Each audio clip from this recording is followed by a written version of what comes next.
Hey folks, Kirk Smith with ICHE's Take 5. This is our third installment of What About Socialization? So important for our kids to be properly socialized. Today I want to encourage you how to prepare our kids to go out into the world and be lights for Jesus Christ. There was a leadership guru back in the 1990s who said this: it's important to have courage of conviction balanced with courage of consideration.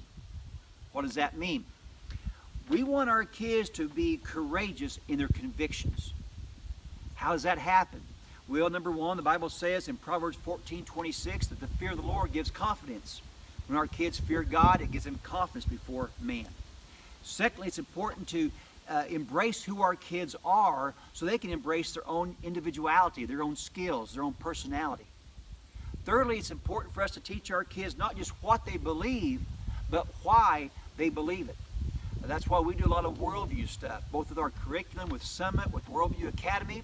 We also like watching a Ravi Zacharias YouTube video and talking about that sometimes for an hour in the evening to help our kids think along those lines. So, courage of conviction. If they're outnumbered, they won't feel outnumbered because greater is He that's within them than those who are in the world. But folks, that's just one side of the equation.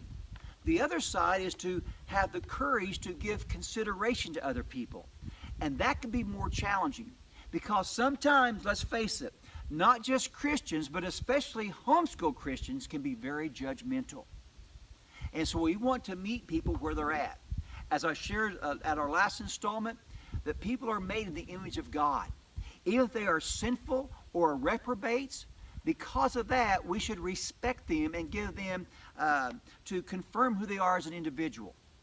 And if that's our perspective, we will treat people differently. Two of my girls just graduated from school, and one of their best friends from that experience is a self-professed lesbian. Now, our kids disagree with homosexuality. It is a sin before God according to the Scriptures. Yet they love that young lady. They say she is so sweet, she is so kind, she just needs Jesus. Does that make sense? So as we teach our kids convictions, biblical standards, absolutely. But let's balance that with Jesus' love for people. And that can only happen when we see people as Jesus sees people. This is Kirk Smith with ICHE's Take 5.